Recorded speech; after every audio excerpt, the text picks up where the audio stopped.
Well, Minty, just look at the size of these blossoms. We'll be harvesting jars of nectar come autumn. Hey, Mayrose, no, stop nibbling on those pollen pods. How can two tiny things like you be such bottomless pits? I swear I feed you a heap of sweet grass and fruit every morning, and you still plunder every plant in the... What was... Hello? Is someone there? Welcome to Vesrian Botanicals. Finest blooms, herbs, teas, and fruits for 100 miles. I don't open for another hour, and, this area isn't really part of my shop, but if you're that eager, I can give you the sales pitch for whatever you're looking for. Where did you come from? Don't, get off me! Leave my horns alone! Get off! Hello up there? Forgive the intrusion. Delia, get off the poor man. My deepest apologies. She doesn't usually go barging into people's homes. Stars above. Let me help you up. You're not hurt, are you? She was gnawing so hard on your horns? She was probably after the blood gems. No harm done. They're embedded and spelled into my horns, so even a dragon's teeth couldn't remove them.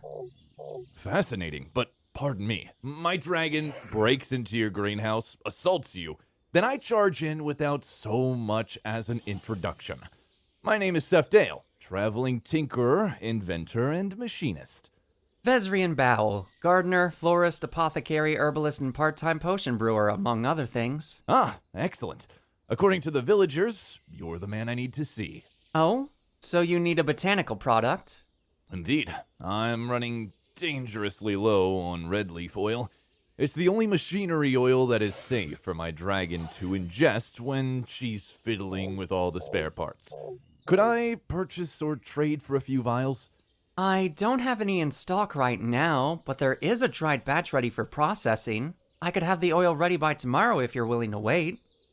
I can wait. I'll pitch camp somewhere nearby. The village has a lovely inn if you didn't know. Most inns don't accommodate dragons. She needs to be able to come and go as she pleases. Well, you could always stay here. This is literally a castle. There's plenty of room for you and... What did you say her name was? Delia. Delia, to stay for the night. She can fly about and investigate all she wants, if she doesn't destroy any of my plants. There's plenty of giant windows I can leave open for her, too. You'd truly go to such trouble when we're still strangers to each other? I'm a quick judge of character. Usually, strangers make protection signs the first time they see me. Or stare, or try too hard to avoid staring. But you haven't, so that tells me enough about you. I understand needing to let your pets roam free too, since I have 2 snicker lizards. Poor things were hibernating in a sponge bramble that I bought off a traveling merchant last year. He dug them up in the wild without even knowing what he was doing, or bought them off someone equally as ignorant. I'd say be wary of traveling merchants, but I'm technically one myself, in a way. Yes. What exactly do you do again? I can repair anything mechanical, or invent solutions to increase efficiency with or without magic as a buffer. There are so many small towns and villages that need my kind of work, and I kinda make a far better living traveling around fixing things than staying put in a city or town. Plus, it's good for Delia. No dragon does well inside a house, you know. I've heard they're very destructive when kept as pets. Only when they're bored. They just need to channel their energy into a task or they'll start tearing something apart. When I came across Delia, she'd escaped her cage in the marketplace. There was a panic in the streets because she was loose. The merchant offered her up to anyone who could catch her because it was the 4th time she'd broken her cage that week. That must have caused a scene, with how expensive dragons are. Indeed. People were trying all sorts of methods to trap her, but she outmaneuvered all of them. So, how'd you end up catching her? I didn't try. I had no intentions of taking on a pet at all, let alone one as demanding as a dragon. But later that evening, I heard a scuttling on my workshop roof. and she dropped down my chimney straight into my roaring fireplace. What? Truly? I swear by the stars, I think she might have still been avoiding villagers. She rolled around in the fire for a few seconds before climbing over the grating shield, barely shook off the sparks before getting her claws into the nearest machine parts I had sitting around. That would have scared me to death. Honestly, I was too scared to do anything at first. The more I watched her, though, I saw that she was systematically dismantling the machinery, just like she'd done with her cage. She wasn't just furiously ripping into it, she was discovering how everything fit together and taking it apart. As an inventor and tinkerer, that's one of the most tedious tasks for me, so I just let her stay. I'm guessing it was the happiest she'd been in a very long time. That's incredible. The most my Snickers are good for is a tickle down my spine when they crawl all over me. I still love them, but at least your pet benefits your business. That must be a wonderful arrangement. Yes and no. She was so quick at cleanly taking apart machinery that within a month I was left with more to build than to tear apart. My schedule completely broke down, and without anything else to dismantle, she started tearing into my workshop and anything else she could. I realized that keeping her in one place was never going to work, and I'd been longing for a change. So we took to the road, and I've never been happier. I can't imagine going back to my old stationary life. And besides, traveling gives Delia hours and hours to fly freely and hunt in the wild. Then she can take apart any contraptions I have after we've stopped for the day. It's a perfect schedule. Or lack thereof. The nomadic life sounds like an exciting one. Do you have to keep all your supplies on that one belt? Oh, no. I pull an entire cart for my machinery, parts, and tools. You must be strong as an ox, hauling the cart yourself. It's, only a donkey cart. Nothing as impressive as a full carriage. Still, with heavy machinery and all your belongings? Sounds strenuous. I'm just lucky I can make weightless potions to help me move heavier items around here. I always wanted to be stronger, but my master said I was predisposed to be of a willowy nature. In what way are you predisposed? No idea. I think he only told me that to cheer me up. The sentiment was kind, but the statement never made sense. I always thought rams were sturdy and strong, but not me. Who can say why? It's not like there's many other hybrid around to ask. So, you are a hybrid descendant. I didn't want to make you uncomfortable by asking. I couldn't say for sure if you were a hybrid or a Feyblood. No, it's alright. I can't exactly hide these horns. Hybrid and Feyblood are equally disturbing to most people. I can understand the fascination, but the scorn? That has never settled right with me.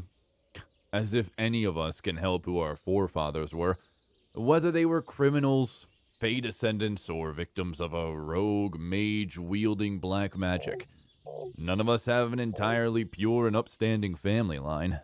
You must have picked up that worldview from your travels. I rarely meet outsiders with such an opinion. Most see me as an abomination. I've been told to my face that my ancestors should have been put down as a kindness once that mage mutated them with other creatures. My master tried to shield me as much as he could from such cruelty, but you really can't protect a child from everything. Your master? You're an apprentice, then? I was, yes, to an earth mage.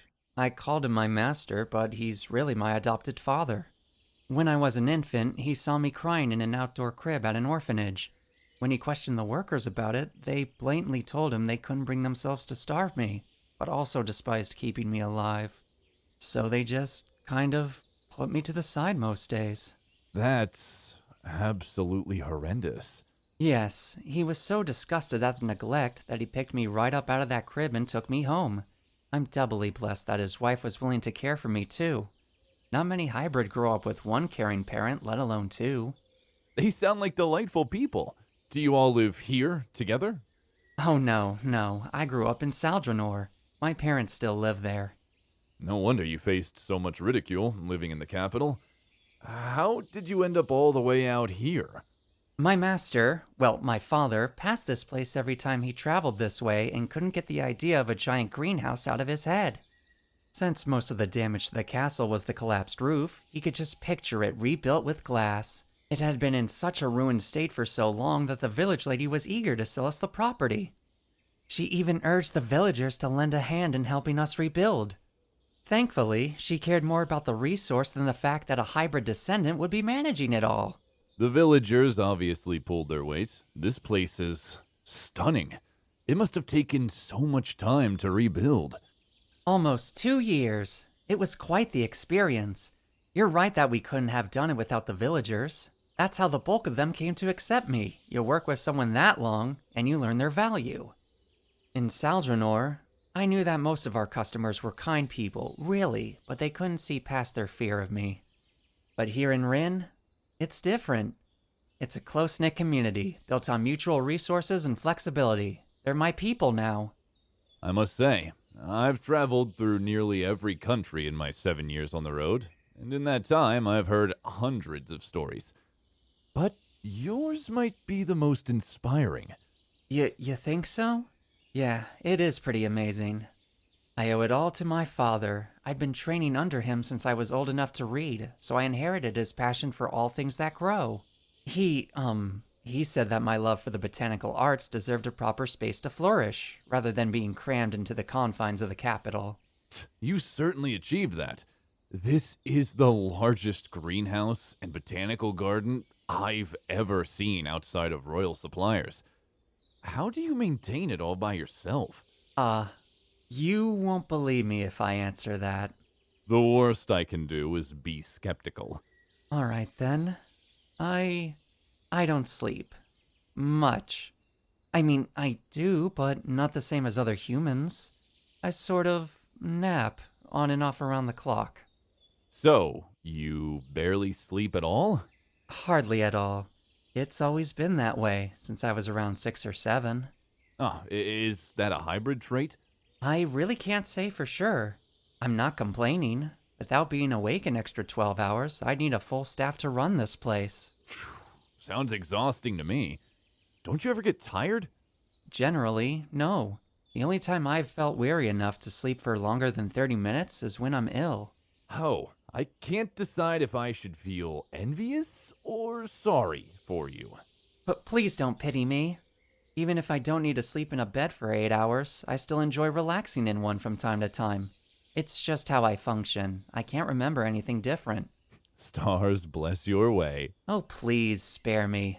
This is exactly why I never tell anyone. Forgive me, I promise I believe you. It's just so hard to imagine living like that. I understand.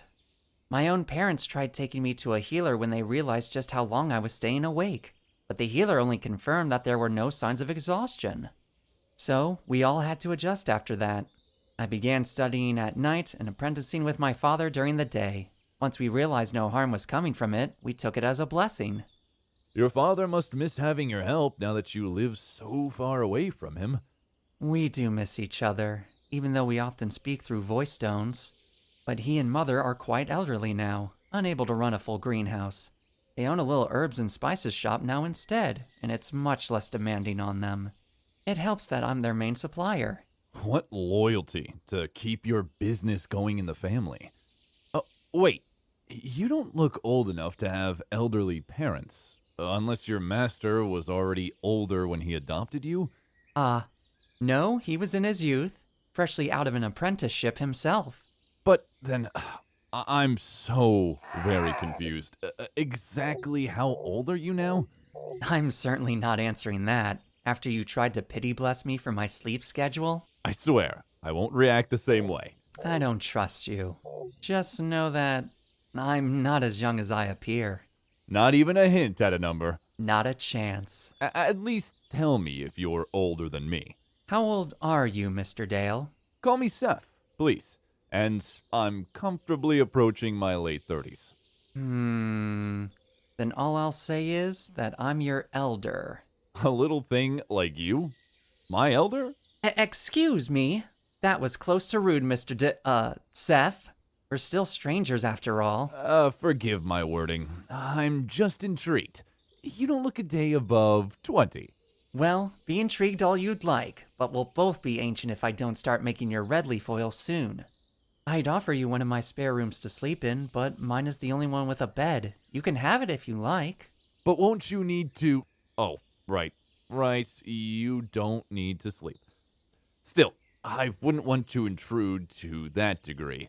I have my own bedroll, and after sleeping under my cart or in my tent, having a room at all will be a luxury.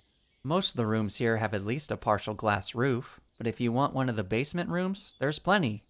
If you can get to them around all the fungi I grow down there. Well, I'm used to watching the stars nearly every night, so I'm content with the glass roof. Come to think of it, my watermill in the back has been acting up, stuttering sometimes. I could trade your red leaf oil for your repair work if you'd like, or I'll even pay you if it takes a few days. Without the mill, I can't keep the water running in this place. I fixed plenty of mills in my time. Consider it a deal. Wonderful. It'll be nice to have some company. Maybe Minty and Mayrose will enjoy having a visitor too. They could make friends with Delia. She might be wary of them. She's been stung by snicker lizards before. They aren't very aggressive. I've never been stung by them once. If the worst should happen, I'll make her a burn slow poultice. Oh, I hope it doesn't bother you that I cook meals in the same kitchen I brew all my potions and such. I hope you like vegetable stews and bread. Stars, at this point I should be paying you for room and board. Make sure my mill is up to par, and trust me, you'll practically be saving my life. You can't put a price on that. Well, unless you really do need to work on it for a long time, then please, tell me what I owe you. Maybe I'll have you make me another potion or two while I'm here. I could use a lot of protection or anti-fatigue support on the road. My cart is right outside. I can bring in my tools and take a look at your mill right now if you'd like. Why don't you come into my kitchen and have a cup of tea first? You must have been on the road a while before you came here.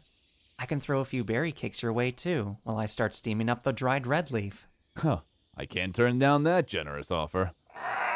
Yes, and you too, Delia. You can fly about in the outside garden or all through the greenhouse if you'd like. Just don't devour too much. Your greens should be safe. She's already had her meat for the morning. Minty and Mayrose are always sneaking bites of anything edible that grows, no matter how much I feed them. But they're so tiny it's not a problem. I'd love to meet the little devils. I've never seen one up close. They scattered once Delia lunged at me, but they'll come out eventually. Now, what kind of tea do you like? Hard to pick a favorite, honestly. I'm always looking to try unique blends, though. What kinds do you have? Oh, I have so many varieties that I grow and dry myself. So I have your basic white, black, red, green. Also, I have some very lovely blends with dried fruits and even a few that I've blended with spices to match the season. And of course, I have plenty of sugar if you like your tea sweet, even though some varieties are much better with no sugar at all.